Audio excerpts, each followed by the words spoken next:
देख रहे हैं don of India news.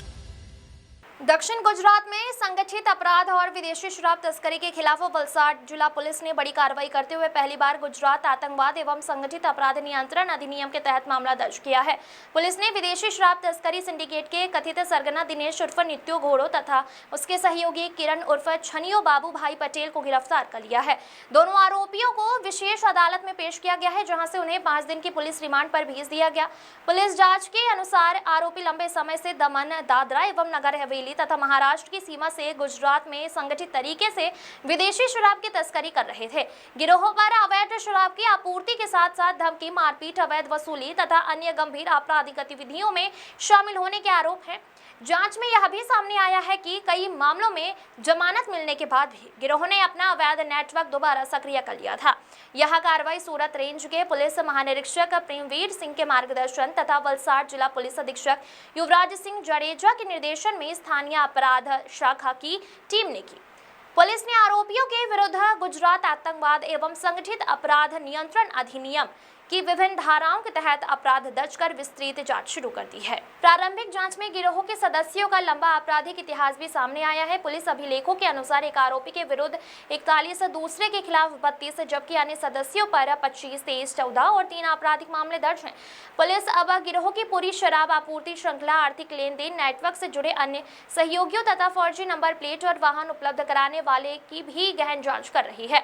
Police अधिकारियों का कहना है कि गुजरात आतंकवाद एवं संगठित अपराध नियंत्रण अधिनियम के तहत की गई यह कार्रवाई दक्षिण गुजरात में सक्रिय संगठित शराब तस्करी नेटवर्क के खिलाफ अब तक की सबसे बड़ी कानूनी कार्रवाई है। इससे शराब माफिया के संगठित नेटवर्क पर प्रभावी अंकुश लगाने के साथ भविष्य में ऐसे अपराधों पर भी कड़ा नियंत्रण स्थापित करने में मदद मिलेगी। नीलेश वीरेंद्र सिंह ठाकुर, किरण बाबूभाई पटेल, भावेश ठाकुरभाई पटेल, सोहन उर्फे सन्नी किशोरभाई पटेल, કેયુર રોહિત ભંડારી અને પિન્ટુ પરશુરામ ભુડિયા પટેલ આ 6 આરોપી વિરુદ્ધ વિશેષ હેઠળ ગુનો નોંધવામાં આવેલ છે અને તે પૈકી 2 આરોપી નિલેશ અને કિરણ બંનેને અટક કરવામાં આવી છે અને એમને નામદાર કોર્ટમાં રજૂ કરી અને 5 તારીખ સવારે 11 વાગ્યા સુધીના રિમાન્ડ લેવામાં આવેલ છે અને હાલ એમને ઇન્વેસ્ટિગેશન ચાલુ છે। આ પ્રકારની જે પ્રવૃત્તિ ક્યારે લગાવતી હોય છે અને વલસાડ જિલ્લામાં અગાઉ કઈ લગાવી હતી? ગુસ્સી ટોકનો મુખ્ય ઉદ્દેશ્ય જે આતંકવાદ વિરોધી આતંકવાદ જે પ્રવૃત્તિ કરતા અને ઓર્ગેનાઇઝ એટલે સંગઠિત ગુના આચરણની ટોળકીઓ પર અંકુશ મેળવવાનો છે।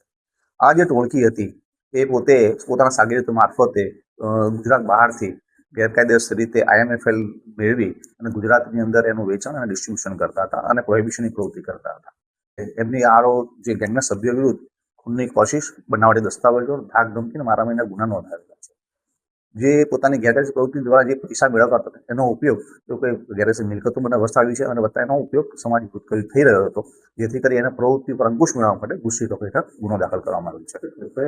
બંને આરોપી દમણના છે, બાકીના જે આરોપીઓ છે ત્યાંના છે, અગાઉ ભૂતકાળમાં એમના વિરુદ્ધ કોઈ મોટા ગુનાઓ નોંધાયા છે? એક્ઝેક્ટલી આ જે આરોપીઓ છે એમની વિરુદ્ધ કુલ વાત કરીએ તો નિલેશ બીજા ઠાકોર 32 ગુના નોંધાયેલા છે અલગ, જ્યારે કિરણ બાબુભાઈ પટેલ વિરુદ્ધ 23, ભાવેશ ઠાકોરભાઈ વિરુદ્ધ 14, સોહન સન્ની પટેલ વિરુદ્ધ 41 અને કેયુર રોહિતભાઈ ભંડારી વિરુદ્ધ 25 અને પિન્ટુ પરશુરામભાઈ ઘોડિયા પટેલ વિરુદ્ધ 13 ગુના અલગ અલગ નોંધાયેલા છે, બરાબર। અને આ જે તે બધી પૈકી ઘણા ગુનામાં એકબીજાની મદદગારી સાથે સહ આરોપીઓ પણ છે। આમ એ લોકો એક સંગઠિત ટોળકી બનાવી અને જે બુટલેગિંગની પ્રવૃત્તિ કરતા હતા, ટોળકી બનાવી, ટોળકીના સભ્ય હોવ અને દુષ્કર્મ પૂરું પાડવું, એ તમામ માટે એ તમામ એક કોઈ પણ કૃત્ય કરે અથવા આખી ટોળકી તરીકે સંગઠિત તરીકે કરે એમાં સજા એક જ શક્તિ છે।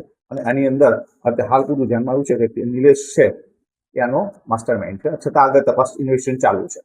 આ ઉપરાંત આ આરોપીઓ છે એ જે ગેરકાયદેસર પ્રવૃત્તિ દ્વારા જે પોતે મિલકત વસાવેલી છે એની જે વાહનો હતા એ કોના હતા, કેવી રીતે લાવ્યા હતા એ બાબતની તમામ અત્યારે તપાસ ચાલુ છે।